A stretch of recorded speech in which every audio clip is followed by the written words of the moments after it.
Agenda आज तक की शुरुआत करने के लिए रविशंकर प्रसाद जी से बेहतर मेहमान कौन हो सकता है। मंच पर उनका आमंत्रण करते हुए मैं पहला सवाल उनके सामने दागती हूं और वो ये है कि कानून मंत्री जी, जब आप पिछली बार आए थे तो आपके हाथ भरे हुए थे, देश का संविधान आपके हाथ में था और 3 राज्य मध्य प्रदेश, राजस्थान और छत्तीसगढ़ भी आपकी झोली में थे। आज थोड़ा हाथ खाली लग रहा है सर। माइक। देखिए, आपके साथ एजेंडा आज तक पर और आपके साथ मैं भारत के संविधान को 2 बार दिखा चुका हूं, तो इसलिए मैंने कहा आज फिर लेके आऊंगा तो आप पूछेंगे रविशंकर जी फिर संविधान लेके आए। तो ये तो कमाल है, लेके आओ तो परेशानी, नहीं लेके आओ तो परेशानी। वो भारत का संविधान मैं इसलिए लेके आता हूं कि देश को ये बताना जरूरी है कि भारत के संविधान के निर्माताओं ने भारत की परंपरा का ध्यान रखा था और मैंने वो पुस्तक छपवाई है, दोबारा आपको भी भेज दूंगा और ये आज तक के माध्यम से बताऊंगा कि उसमें वेद की परंपरा भी है, मौलिक अधिकारों के ऊपर प्रभु रामचंद्र सीता और लक्ष्मण के साथ श्रीलंका से जो लौट रहे हैं, उसमें कृष्ण भगवान जी गीता का उपदेश दे रहे हैं, वो डायरेक्टर प्रिंसिपल स्टेट की पॉलिसी के ऊपर है, उसमें नटराज हैं, उसमें कबीर हैं, उसमें महात्मा बुद्ध हैं, शिवाजी हैं और आपके हनुमान जी की भी तस्वीर है। क्योंकि भारत के संविधान के बनाने वालों ने भारत की परंपरा की अनदेखा नहीं की थी और आज फिर आपके साथ यही दोहराऊंगा। अगर आज भारत का संविधान बने और श्रद्धा मना जी अगर उसमें ये तस्वीरें डालने की बात की जाए तो हमारे जो सो कॉल्ड सेक्युलर लॉबी है वो क्या कहेंगे, भारत हिंदू राष्ट्र हो रहा है। चाहे वो अंबेडकर जी हो या नेहरू जी हो या राजेंद्र बाबू हो या मौलाना आजाद हो या आपके बाकी नेताओं सरदार पटेल हो, उन्होंने कभी भारत की परंपरा की अनदेखा नहीं की थी।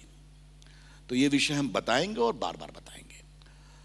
अब जहां तक आपने 3 राज्यों की बात की, आज उनकी सरकार बन रही है, हमारी शुभकामनाएं। लेकिन एक बात मैं बहुत विनम्रता से कहना चाहूंगा, हम हारे हैं, इसे हम छत्तीसगढ़ के अलावा स्वीकार नहीं करेंगे। उनकी सरकार बन रही है, हमारी शुभकामनाएं। हम लोगों ने पूरा कैलकुलेट किया, अगर 1800 वोट हमें मिले होते तो मध्य प्रदेश में हमारी सरकार बन गई होती और अगर 4777 मिले होते तो कांग्रेस से बहुत आगे चले गए होते। अब ठीक है, चुनाव में अंकगणित भी होता है, हम हार गए तो हार गए, उसे हम कहेंगे। राजस्थान में हम लोगों ने बहुत बढ़िया फाइट दिया, आप लोगों ने तो बिल्कुल वहां बेड़ा गर्क कर दिया था हम लोग। आपके सर्वे को देखा जाए, कई बार तो हम बराबर भी चले आए। लेकिन देखिए, मैं एक बात कहूंगा, क्योंकि आपका अगला सवाल क्या है मुझे पता है। 3 राज्य उन्होंने जीते हैं, देश हम ही जीतेंगे 3-4 महीने बाद। ये हम बहुत विनम्रता से कहना चाहते हैं। इसमें आत्मविश्वास बिल्कुल नहीं है। देश का जो विश्वास हमारे ऊपर है, हमारे नेता के ऊपर, हमारे काम के ऊपर, हम निश्चित जीतेंगे। मैं आपके अगले सवाल के अंदेशे को दरकिनार करते हुए सवाल बदल देती हूँ और पूछती हूँ, बेड़ा गर्क हमने किया या वसुंधरा राजे ने किया? बेड़ा गर्क 49,300। मैंने आपके सर्वे की बात की, श्रद्धा मना, अंजना ओम कश्यप जी। लेकिन रविशंकर प्रसाद जी, ये भी सच्चाई है कि 10-20 सीटें ज्यादा आ गई क्योंकि लास्ट में आपने हनुमान जी को उतार लिया था राजस्थान की जमीन पर। हनुमान जी कौन है भाई? आपने ही हनुमान जी का नाम किया, अली बजरंग बली को लेकर आए। ये आपने, देखिए आज मैं फिर कहूंगा, नतीजे आ गए हैं। हमारे तीनों सरकार, तीनों मुख्यमंत्री ने बहुत ऐतिहासिक काम किया। बीमारू स्टेट से राजस्थान, छत्तीसगढ़ और मध्य प्रदेश को बाहर निकाला। 13 साल से शिवराज सिंह चौहान, 15 साल से हमारे रमन सिंह जी, वसुंधरा जी, और आईटी मंत्री के रूप में मैं जानता हूं अंजना जी, वसुंधरा जी ने जो ई गवर्नेंस में काम किया है उसकी ग्लोबल तारीफ हुई है। नतीजे आपके सामने में। वही जो जीता वही सिकंदर। हाँ बिल्कुल। कांग्रेस मुक्त भारत के आपके स्लोगन को क्या जनता ने नकार दिया, चाहे 4337 वोट ही क्यों ना हो? देखिए, मैंने पहले ही कहा, मैं उनको बधाई दे दिया। चुनाव का जो भी रिजल्ट आता है उसे हम बहुत विनम्रता से स्वीकार करते हैं। हम राहुल गांधी नहीं है, कांग्रेस पार्टी नहीं है कि 19 से ही हमारे पीछे पड़े रहते हैं। ठीक है, उनको हमारे, देखिए ये आप इस बात को तय करिए। अच्छा कि आपने सवाल किया। जिस दिन रिजल्ट आए, हमारे प्रधानमंत्री ने ट्वीट करके कांग्रेस पार्टी को बधाई दी, उनकी जीत का सम्मान किया और जनता की शुक्रगुजारी की। और सोनिया जी और राहुल गांधी को 1 साल लगे 14 में हमें बधाई देने में। ये भी आपने देखा है, सोचने की, क्योंकि वहां विरासत का दंभ है कि देश को तो हमें ही चलाना है, हमें जनता पर विश्वास है। 2019 को सवाल को मैं आगे के लिए रखती हूँ। अब जरा राफेल पर कितना आगे कर रखेंगे उसको, चलिए कोई बात नहीं, चलिए आप बढ़िए। राफेल मुद्दे पर आते हैं और शुरुआती जीत जरूर सुप्रीम कोर्ट की तरफ से हुई जिसमें कहा गया कि शक की गुंजाइश नहीं है, लेकिन फिर विपक्ष घेरने में कामयाब रहा सर, क्योंकि उनका ये कहना था कि आप लोगों ने गलत जानकारी दी जिसकी वजह से अब पीएससी के मुद्दे पर क्यूरेटिव के लिए आपको कोर्ट में पहुंचना पड़ा है। देखिए, क्योंकि आपका चैनल सबसे तेज चैनल है, तो आपके इस प्रश्न का थोड़ा मुझे विस्तार से उत्तर देने देश जाने। कांग्रेस पार्टी ने राफेल के नाम पर झूठ परोसा, झूठ बताया, और इतनी भी शर्म नहीं है कि वो माफी मांगे जब सुप्रीम कोर्ट में सब कुछ बेनकाब हो गया। सुप्रीम कोर्ट के निर्णय ने क्या क्या कहा है, पर इस बात को समझिए, मैं पीएससी को भी बताऊंगा। नंबर 1, देश की वायुसेना को सुरक्षा के लिए मारक जहाजों की जरूरत है। 2005 से 2012 तक अनावश्यक विलंब किया गया और बाद में टेंडर आने के बावजूद इसको डिले किया।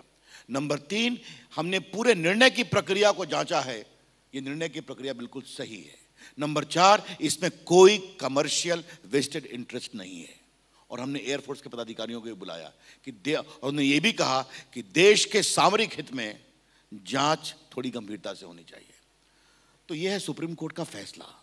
राहुल गांधी के सारे तर्क, और देखिए मैं आपसे एक बात कहूंगा, जिस तरह की बेशर्मी की जबान राहुल गांधी ने हमारे प्रधानमंत्री के बारे में की है, जो कि एक ग्लोबल लीडर हैं, जिनकी ईमानदारी की पूरे हम लोग देश जानता है, वो कांग्रेस के राष्ट्रीय अध्यक्ष से उम्मीद नहीं थी। और जो उन्होंने सुप्रीम कोर्ट पे हमला बोला निर्णय के बाद, वो इससे अधिक दुर्भाग्यपूर्ण था।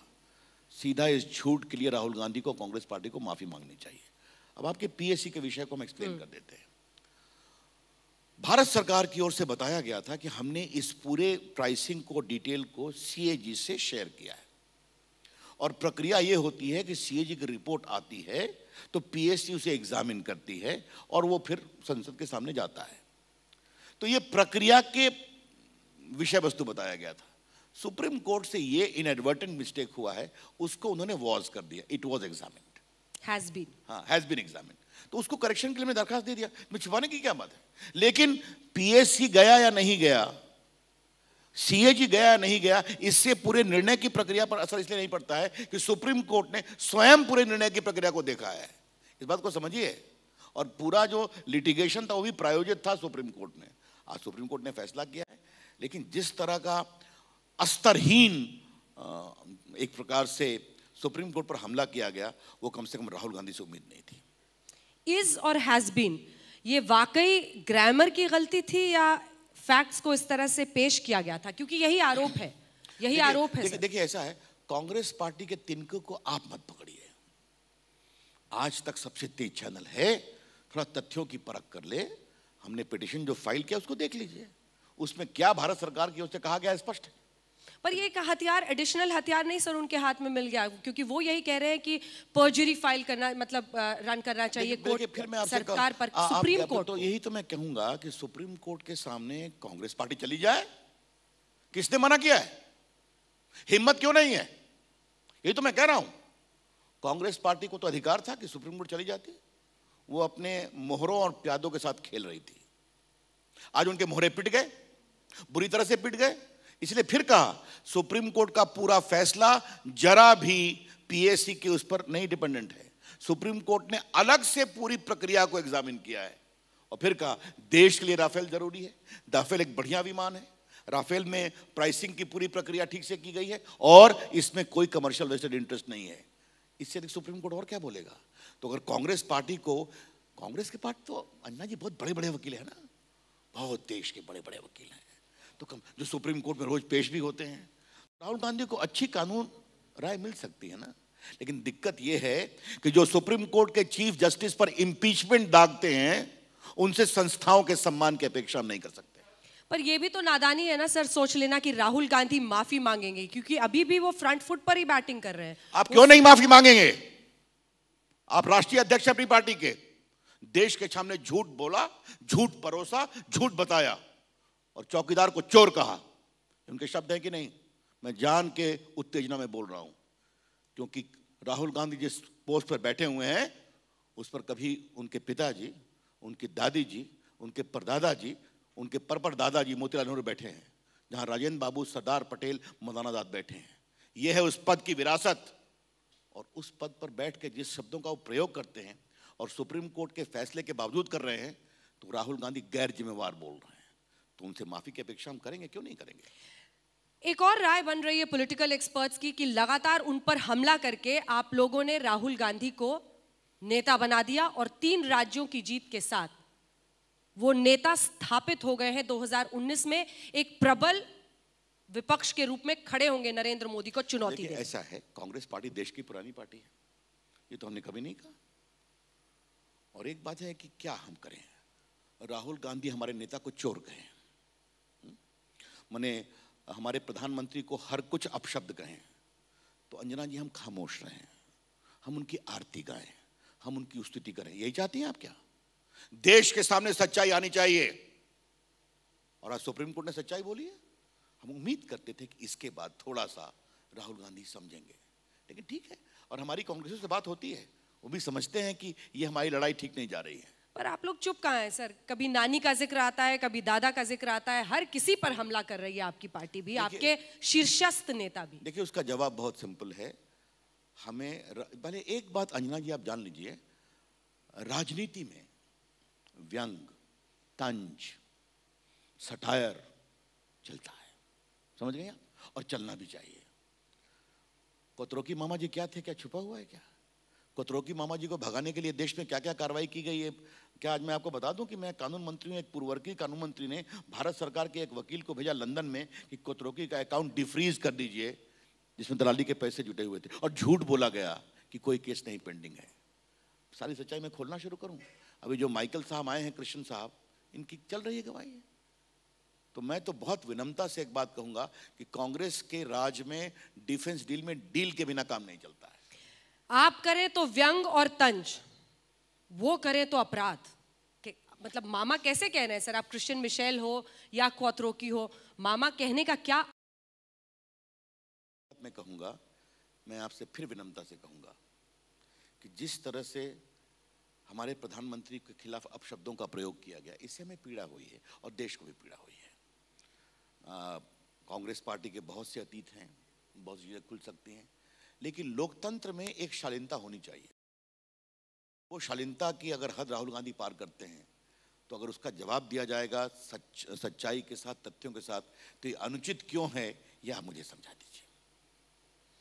चलिए 2019 पर हम बाद में आएंगे, अब आ जाते हैं जरा वो आपका स्वरूप जिस पर शायद आपको सबसे ज्यादा गर्व है कि आप रामलला के वकील भी हैं।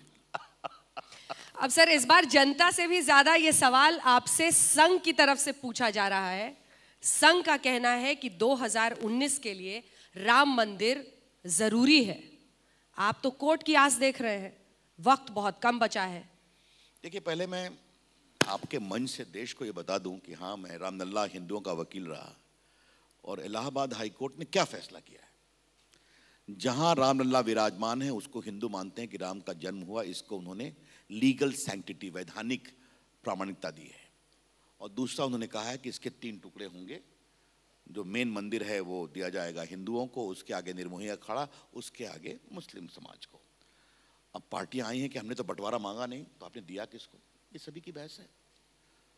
देखिए, मैं 2 बात आज कहना चाहूंगा। इसका कुछ संकेत मैंने आपके जयपुर के पंचायत में दिया था, और ये बात मैं इस मामले के देश के कानून मंत्री के रूप में कम, एक भारतीय के रूप में बोल रहा हूं।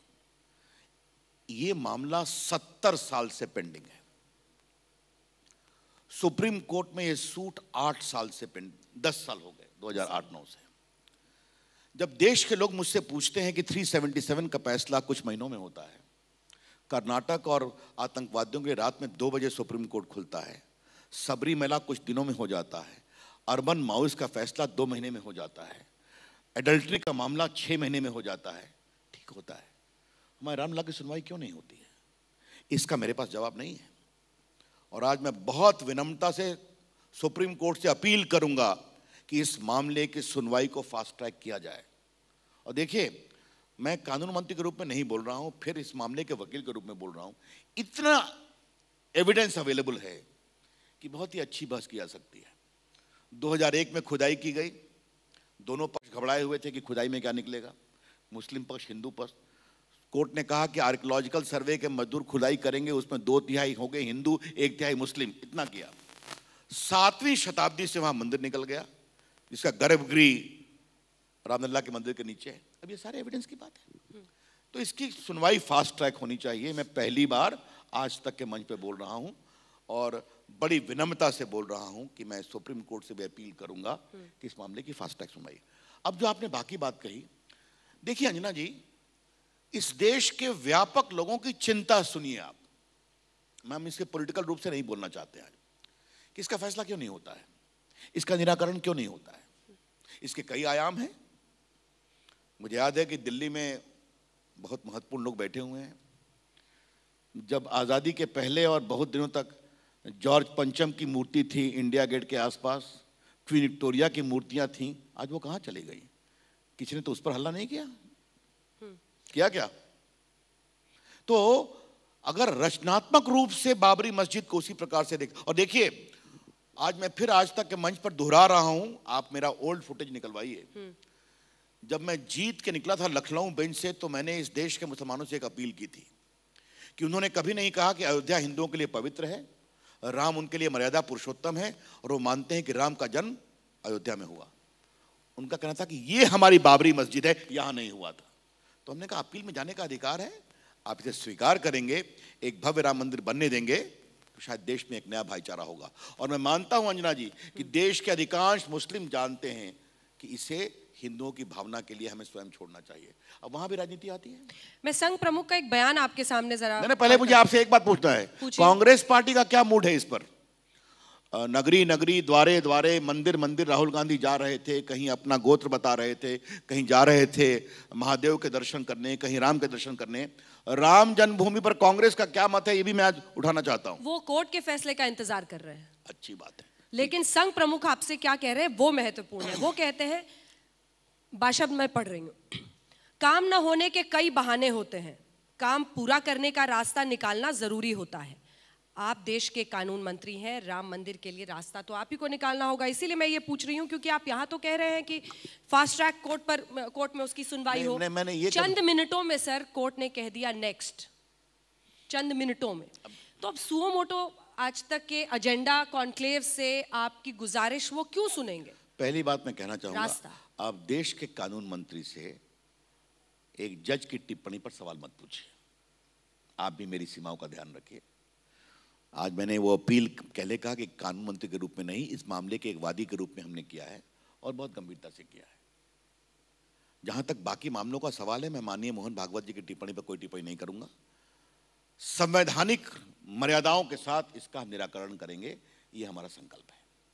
तो संघ को ही आप समझा दीजिए सर कि देश कानून से चलेगा, सर्वोच्च अदालत से चलेगा। ये आपने कहां से मान लिया कि उन्होंने कानून की अवहेलना की? ये वो आपसे गुजारिश कर रहे हैं। ये निष्कर्ष क्या गुजारिश करने का अधिकार नहीं, कोई अपराध है क्या?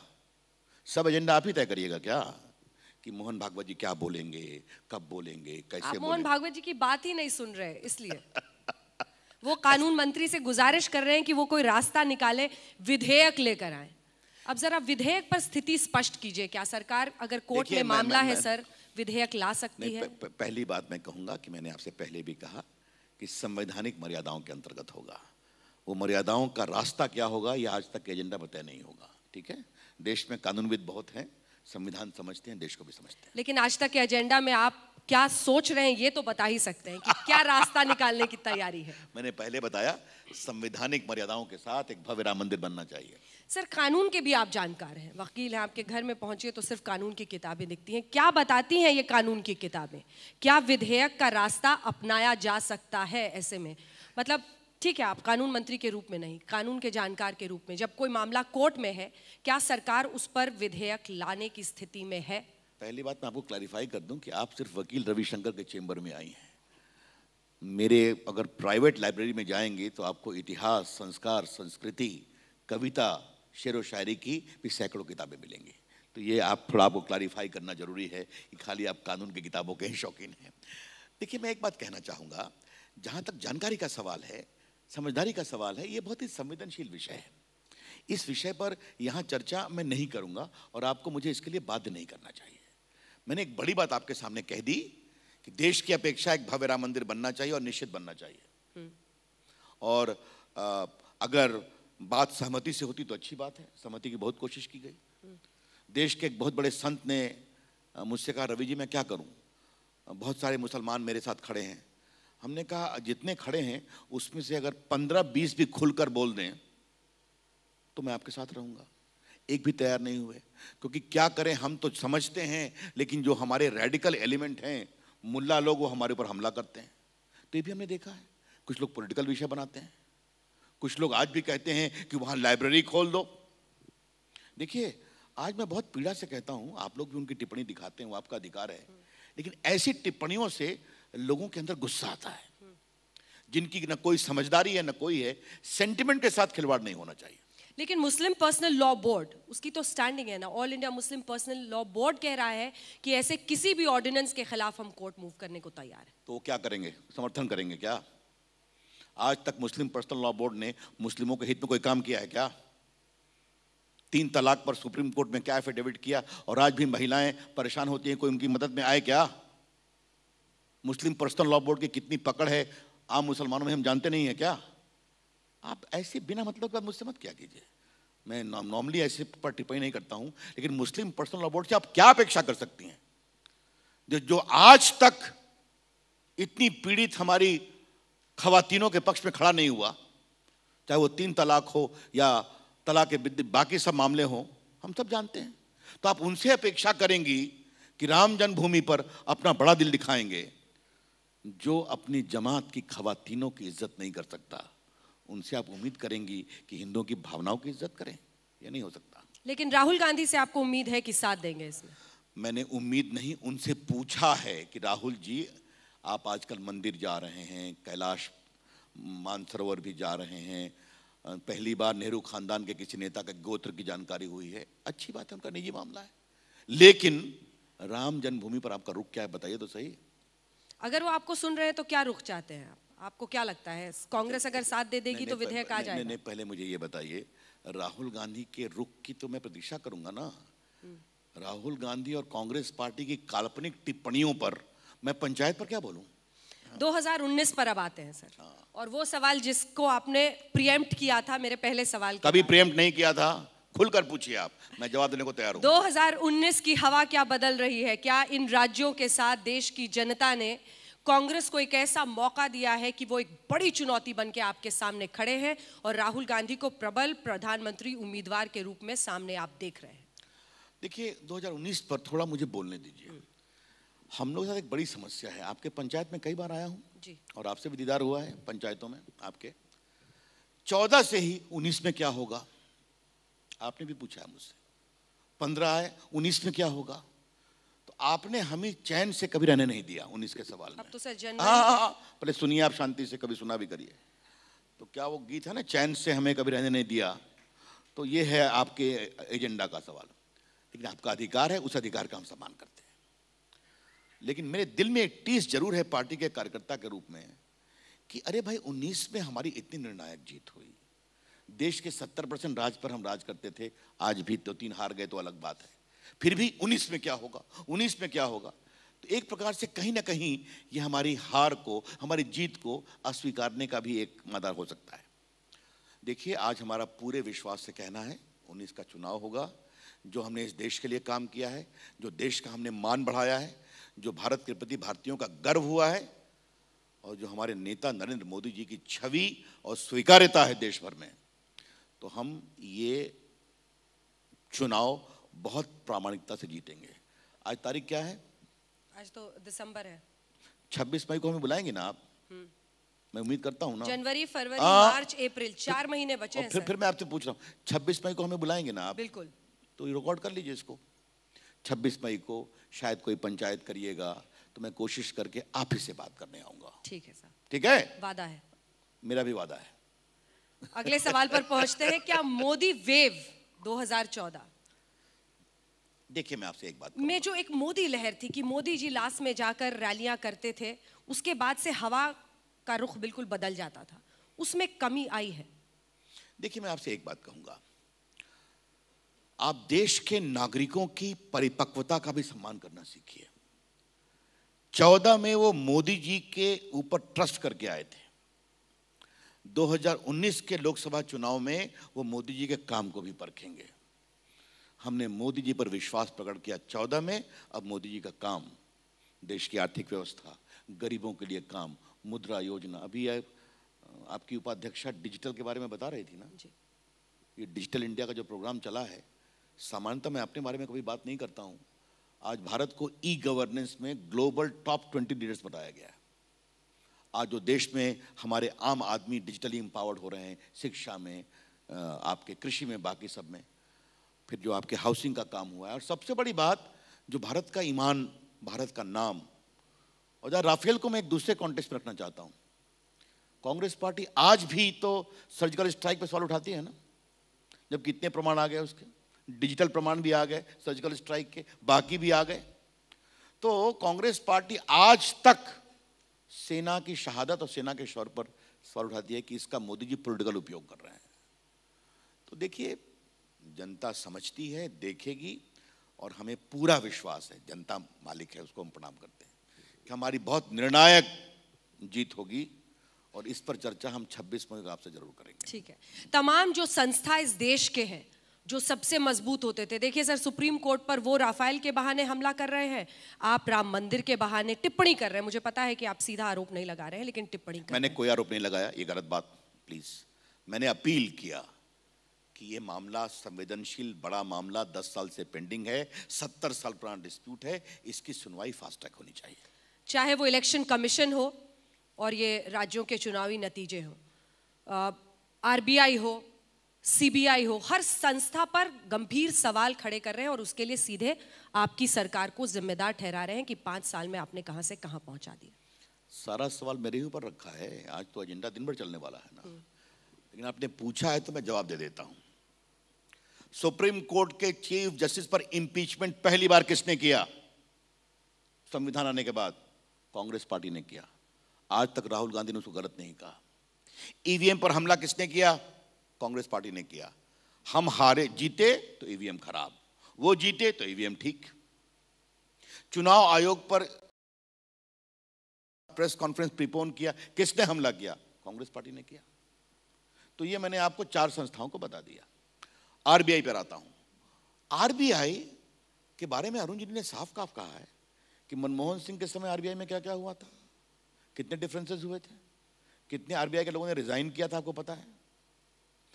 देखिए, आज मुझसे आप पुराना इतिहास मत निकलवाइए, क्योंकि मैं थोड़ा होमवर्क करके आता हूं। तो आरबीआई में कांग्रेस के 58 साल में क्या क्या हुआ है, ये सब जानकारी है। आरबीआई और भारत सरकार में कॉन्फ्लिक्ट नहीं होना चाहिए, लेकिन भारत सरकार सलाह दे सकती है, क्योंकि देश भारत सरकार को चलाना है, ये समझिए आप। जहां तक सीबीआई की बात है, मैं आपकी बात से स्वीकार करता हूं कि यह कल्पना नहीं की गई थी कि डायरेक्टर और स्पेशल डायरेक्टर के बीच में यह लड़ाई होगी और इस स्तर की होगी, या नहीं होना चाहिए था। तो क्या किया जाए, कार्रवाई नहीं होने दिया जाए और वो और डूबे। देखिए, सीबीआई की, अंजना जी आप एक बात समझिए, आज भी जनता कहती है इसकी सीबीआई जांच कराओ, वो कोर्ट में जाती है। तो सीबीआई की एक संस्था के रूप में प्रामाणिकता है, लेकिन अब ये हो गया तो भारत सरकार ने सर्जरी किया, सीवीसी ने आदेश निकाला, भारत सरकार ने आग्रह किया कि भाई देखो, संभालो, सीवीसी को पावर है, मामला सुप्रीम कोर्ट में। लेकिन क्षमा करिए, अगर कोई, और मैं आपसे एक सवाल पूछता हूं, अच्छा है आपने जब पूछा ही है, अगर सीबीआई का कोई, कल्पना करिए सीबीआई का डायरेक्टर कोई घूस लेते पकड़ा जाए तो क्या कहें? चुप रहा जाए? संस्था की प्रामाणिकता और इंटेग्रिटी जरूरी है, कार्रवाई होनी चाहिए। अब वो कार्रवाई उचित है या नहीं है, ये मामला सुप्रीम कोर्ट में है, इसलिए थोड़ा सा इंतजार उसके लिए करना होगा। अगला आरोप, आपने इन 5 सालों में, जिसमें 4 महीने कम है, देश को हिंदू मुस्लिम के नाम पर इतना बांट दिया है कि लोग आपस में, मतलब समाज में एक ऐसी भावना आ गई है कि लोग शक की निगाह से मुसलमानों को देश में देखते हैं। देखिए, बात बात पर पाकिस्तान जाओ। देखिए, एक बात जान लीजिए आप, हम कभी ऐसा नहीं मानते हैं। देश को तब बांटने की कोशिश हुई थी जब शाहबानों के फैसले को उल्टा गया था, जो सिर्फ एक बेवा मुस्लिम समाज की महिला को 125 रुपीस दिए गए थे। आज मैं आपसे एक बात कहना चाहता हूं, अच्छा है आपने बात की है, ये चर्चा होनी चाहिए देश में कि भारत में कौन सी परंपरा का सम्मान किया जाए। मौलाना अब्दुल कलाम आज़ाद, मोहम्मद करीम छागला, अब्दुल हमीद, APJ कलाम, जनरल अताफ हुसैन लेफ्टिनेंट जनरल जो कश्मीर में बहादुरी का काम किया था, और हमारे ज़हीर अब्बास, यूसुफ पठान, एक ये परंपरा है। और आज मैं आपको एक बात रोचक कहना चाहता हूं, आज तक के दर्शकों को जानकर बहुत हर्ष होगा। 2003 में मैं INB मिनिस्टर था, तो मुझे पाकिस्तान में इंडिया पाकिस्तान का मैच देखने का लाहौर में निमंत्रण आया। मैं अटल जी के पास गया, सर मैं जाऊं? कहा जाओ, देखो क्या हो रहा है। तो वहां जम के चल रहा था। तो उस दिन ज़हीर अब्बास ने कई लोगों को बोल्ड कर दिया, यूसुफ पठान ने छक्के पे छक्के मारा, और वो जो मोहम्मद मुश्ताक क्या नाम है जो इलाहाबाद के हैं, उसने भी 66 रन मारा। तो मेरे बगल में उनके विदेश मंत्री बैठे हुए थे। उन्होंने कहा जनाब रविशंकर साहब, ये ज़हीर अब्बास हिंदुस्तान में कहाँ का मुसलमान है? मैं चुप रहा। हाँ, Zaheer Khan, I am sorry, that's what Rajdeep is about, the cricket man of cricket. तो ज़हीर खान, यूसुफ पठान। तो मैंने कहा माफ़ करिए जनाब, वो हिंदुस्तानी हैं और भारत को जिताने के लिए आए हैं। तो उन्होंने कहा कि आप BJP वाले हो? हमने कहा बिल्कुल, हम उनकी इबादत और धर्म नहीं देखते हैं। हिंदुस्तान का एक बहादुर सिपाही हिंदुस्तान को जिता रहा है, ये हम सम्मान करते हैं। तो ये हमारी सोच है, और इस सोच से हम पीछे नहीं हटेंगे। श्रद्धा मनाओ, ये मैं बताना चाहता हूँ आपको। लेकिन इसी सोच को आगे ले जाते हुए अगर सड़कों पर कोई उत्पात करे, गाय के नाम पर किसी की जान ले, तब कैसे रोकिएगा? तब कहां कहां होंगे कानून मंत्री? देखिए, आपने बहुत सही कहा, इसका जवाब आप मुझसे न पूछिए। भारत के प्रधानमंत्री ने पब्लिकली कहा था कि अगर तुम इसके नाम पर हत्या करते हो तो मेरे ऊपर हमला करो, और बहुत सख्त कार्रवाई हुई है, और नहीं हुई तो होनी चाहिए। कोई कानून अपने हाथ में ले ये उचित नहीं है। आपने देखा अभी यूपी में कार्रवाई हो रही है कि नहीं हो रही? आप देख रही हैं। तो मेरे ख्याल में देखिए क्या है, हमारी समस्या दूसरी है। हमारा नैरेटिव देश का दूसरा है, राष्ट्रवाद का, संस्कृति का, संस्कार का, जो आपने संविधान की बात की। और हमें कुछ लोगों से सर्टिफिकेट नहीं लेना है, जान लीजिए आप, क्योंकि कुछ लोग ऐसे हैं। देखिए, भाजपा के नजरिया के बारे में हमारी एक बड़ी सोच है, जो आज मैं बहुत विनम्रता से आपके साथ कहना चाहता हूं। जिसको हमारे खिलाफ कोई गलतफहमी नहीं होनी चाहिए, मैं स्वयं जाकर उसको समझाऊंगा कि भाईजान तुम्हें क्यों गलती हो गई है, कंफ्यूजन हो गया है। लेकिन जो जागते हुए सोने का स्वांग करते हैं, उनको हम नहीं समझा सकते। कुछ को बीजेपी नहीं पचती है तो नहीं पचती है। ऐसे कह रहे हो, दिल्ली में भी घूमते हैं, उनमें कई लोगों ने 14 के चुनाव के पहले एक पिटीशन भेजा था। माननीय कंवल सिब्बल साहब बैठे हैं, जानते हैं, we will appeal to the people of India not to vote for mister Narendra Modi. आपको बड़े बुद्धिजीवी लोग भी हैं, उनका अपना सम्मान है, लेकिन हम उनकी परवाह नहीं करते हैं, देश की जनता की चिंता करते हैं। लेकिन आपको स्ट्रैटेजी में कुछ बदलना नहीं पड़ेगा क्या? क्योंकि आप ही कह रहे हैं कि अब राहुल गांधी मंदिर मंदिर जा रहे हैं, तो सॉफ्ट हिंदुत्व की स्ट्रैटेजी में उनको जीत हासिल हुई है इन राज्यों में, ये मानकर कांग्रेस पार्टी चल रही है।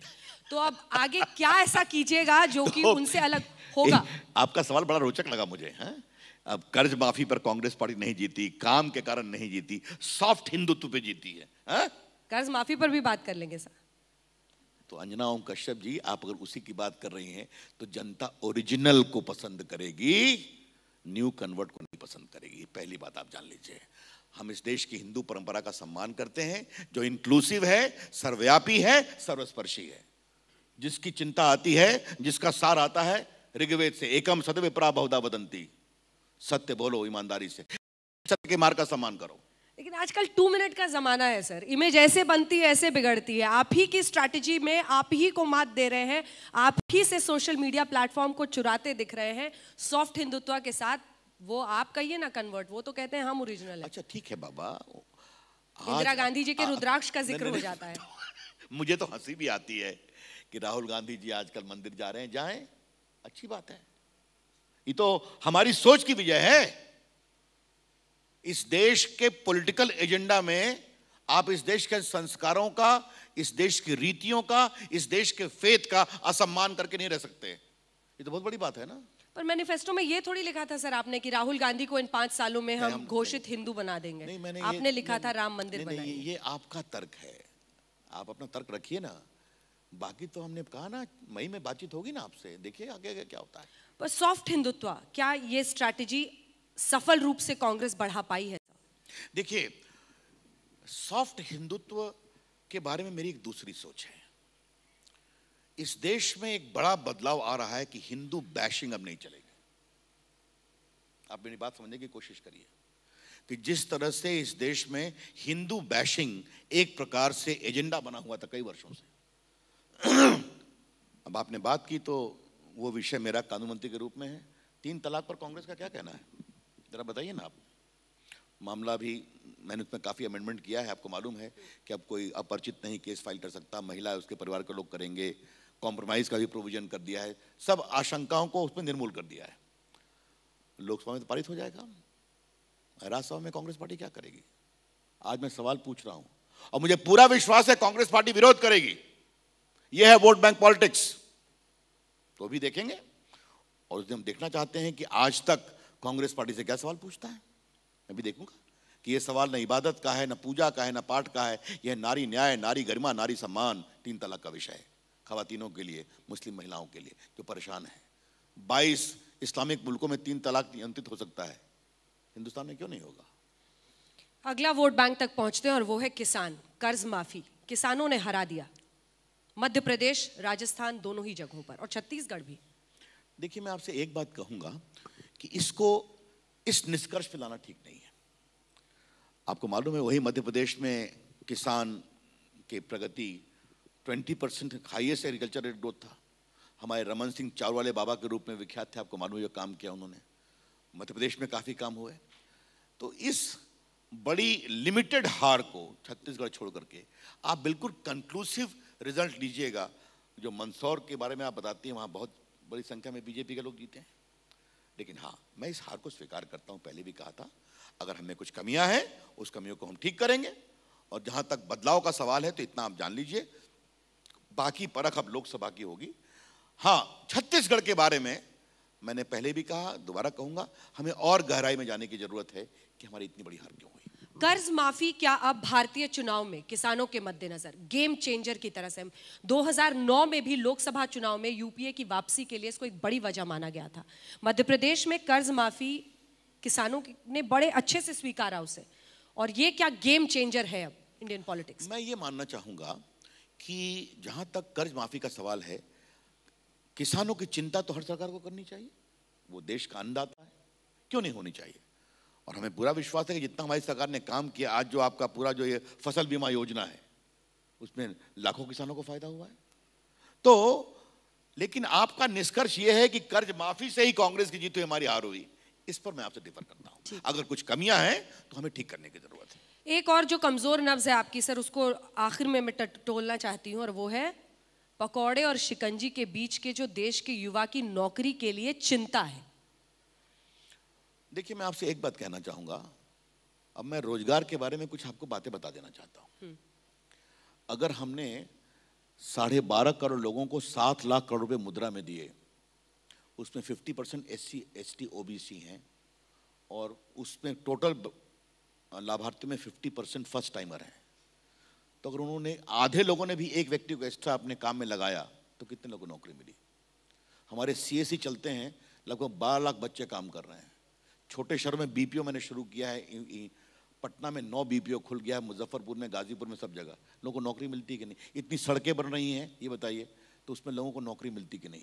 आप मुझे ये बताइए कि एम्प्लॉय प्रोविडेंट फंड डेटा में लगभग 1 करोड़ लोगों को नया एम्प्लॉय प्रोविडेंट फंड मिला है, तो नौकरी मिली कि नहीं मिली?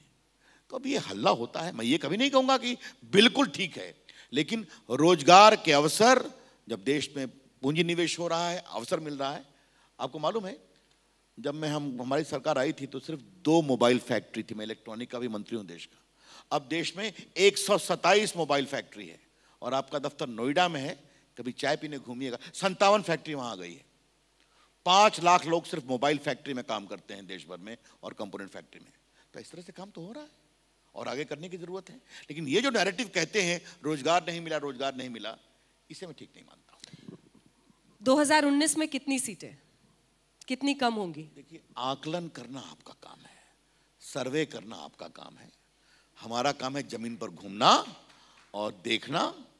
हमारी प्रामाणिक निर्णायक जीत होगी और भाजपा को स्वयं बहुमत मिलेगा, एनडीए को तक और मिलेगा। जमीन पर घूमना आप ही ने कहा, तो आप ही ने इस सवाल को अपनी तरफ बुलाया है, पटना से चुनाव लड़िएगा इस बार? ये सवाल आप हर बार पूछती हैं। पहले ये बताइए कि मैं इलेक्शन लड़ूंगा नहीं लड़ूंगा, ये ना आज तक का मंच तय करेगा, न श्रद्धा मना अंजना ओम कश्यप जी तय करेंगे। पहली बात जान लीजिए, ये हमारी पार्टी तय करेगी। जहां तक मेरी व्यक्तिगत लड़ने की बात है, मैंने आज तक कभी कोई टिप्पणी नहीं की और आज भी नहीं करूंगा, लेकिन आपके प्रवोक करने के अधिकार का मैं सम्मान करता हूं। चलिए, इसी के साथ अपने इस बातचीत के अंत की तरफ हम बढ़ रहे हैं, लेकिन उससे पहले एक सवाल मैं ज़रूर आपसे पूछना चाहती हूँ सर, और वो ये कि 2019 में सबसे आगे स्ट्रैटेजी के रूप में क्या अभी भी सिर्फ और सिर्फ मोदी होंगे 1 to 10, या कुछ ऊपर नीचे कीजिएगा राजस्थान, मध्य प्रदेश, छत्तीसगढ़? देखिए, पहली बात आप ये जान लीजिए कि मोदी 1 to 10 है या 1 to 15 है या 1 to 5 है, ये आप लोग तय करते हैं अपने सर्वे में। और आज भी जितना सर्वे आया है तो मोदी जी और बाकी नेताओं में क्या गैप है विपक्ष के, ये दिखाई पड़ता है। अब जहां तक स्ट्रैटेजी है, मोदी जी का नाम, मोदी जी की सरकार का काम, ये दोनों सामने आएगा, क्यों नहीं आएगा, और कंपेयर करेंगे। 1 to 10 मोदी लहर, 1 to 10। अब वो आंकड़ा और नंबरिंग देना आपका काम है, हमारा काम नहीं है। हमें अपनी पार्टी के कार्यकर्ताओं पर विश्वास है, जनता के आशीर्वाद की आकांक्षा है, और मोदी जी की अगुवाई, उनकी लीडरशिप, उनकी ईमानदारी और उनके काम पर। लेकिन 2 ही पॉइंट है सर जिस पे सबसे ज्यादा सरकार को घेरने की कोशिश होगी, जिस पर मैं पहले भी बात कर रही थी। उसका आप, क्योंकि छवि से ही चुनाव लड़े जाते हैं, ये आप गिना सकते हैं कि बीपीओ इतने मैंने वहां खोले, वहां पे खोले, इतनी मोबाइल की फैक्ट्रियां खुली, हाईवे में इतना हम कंस्ट्रक्शन ज्यादा कर रहे हैं तो ज्यादा लोगों को नौकरी। लेकिन क्या विपक्ष ये छवि बनाने में कामयाब नहीं रही है कि जो आपने 2 करोड़ नौकरियों का वादा किया था उसमें आप अधूरे रह गए? संस्थाओं पर चोट हो रही है, नरेंद्र मोदी डिक्टेटोरियल तरीके से काम करते हैं, यही वो सबसे बड़े आरोप हैं जो आने वाले वक्त में लगेंगे, और उसका जवाब कैसे दीजिए? उनका काम है आरोप लगाना, लेकिन जनता जब निर्णय करेगी तो वो काम को जमीन पर देखेगी। कैसे गरीबों के लिए मकान बने, कैसे उज्ज्वला योजना में उनको गैस मिला, कैसे उनका आज डिजिटल ट्रांजैक्शन बढ़ रहा है, कैसे कॉमन सर्विस सेंटर के माध्यम से एम्पावरमेंट, वो देखेगी। तो जनता के ऊपर विश्वास का, देखिए इस देश की जनता की परिपक्वता का सम्मान करिए। वो एक प्रदेश के लिए एक फैसला करती है तो एक फैसला करती है, भी आप देखेंगे। लेकिन मोहन भागवत जी तो आपको खुद ही काट बता रहे हैं इन सारी समस्याओं का। मोहन भागवत प्रकरण को आप कितनी बार उठाएंगे? मोहन भागवत जी, क्योंकि आखिर में आपसे रामलला आपके दिल में रहते हैं तो जरा मुंह पर भी आए, क्योंकि सिर्फ मैनिफेस्टो में रह जाते हैं। आपके दिल में नहीं है क्या? आज तय कर लीजिए। एक मिनट, अब मुझे जरा सा रामलला अंजना ओम कश्यप के दिल में है कि नहीं बता दीजिए आज। सर, इससे देश में राम मंदिर बनेगा या नहीं तय होगा तो आप बताइए, मैं भी बता दूंगी। इसे कहते हैं सवाल को डिफ्लेक्ट कर देना, है ना? आपने शुरू में ही कहा था कि आप मेरे प्रेरोगेटिव को रिस्पेक्ट करते हैं कि मैं आपसे सवाल पूछूं और आप जवाब दें, और इसीलिए मोहन भागवत जी तो आपको एक ही काट बता रहे हैं सर। देखिए, इन तमाम समस्याओं के लिए एक ही काट है। देखिए, मोहन भागवत, उस पर आप कुछ कमिट करने को तैयार ही नहीं। माननीय मोहन भागवत जी हमारे लिए बहुत सम्मानीय है, उनको इस बहस में आप मत लाइए। उन्होंने एक टिप्पणी की है, उन्होंने एक अपेक्षा का प्रकटीकरण किया है, जो अपेक्षा देश के करोड़ों हिंदुओं की है, दुनिया के हिंदुओं की है, और हमें इसके बारे में सोचना चाहिए। लेकिन फास्ट ट्रैक कोर्ट अगर सुनवाई करे तो क्या उसके लिए कोई आप लोग कदम नहीं उठा सकते कि ऐसा कोई? अब हम क्या कदम उठाएंगे नहीं उठाएंगे, उसमें वकील लोग क्या कर रहे हैं, ये फैसला यहाँ पर होगा क्या? तो अभी भी तय कर दें कि केस की बहस की सुनवाई कैसे होगी, ये पंचायत में तय होगा, फैसला क्या होगा ये पंचायत में तय होगा। कुछ लोगों, कुछ चीज़ों को अपनी प्रक्रिया से चलने दीजिए, लेकिन जो उस प्रक्रिया को कर रहे हैं वो गंभीर हैं और जिम्मेवार हैं। चलिए, इसी के साथ आपके साथ इस बातचीत का अंत करते हैं। बहुत बहुत धन्यवाद रविशंकर प्रसाद जी, तालियों के साथ इनका धन्यवाद। आपने तमाम सवालों का हर मुद्दे पर जवाब दिया। शुरुआत आपसे हुई थी तो आरबीआई से लेकर सीबीआई सब आपकी चौखट पर पहुंचे। धन्यवाद। धन्यवाद, बहुत बहुत धन्यवाद।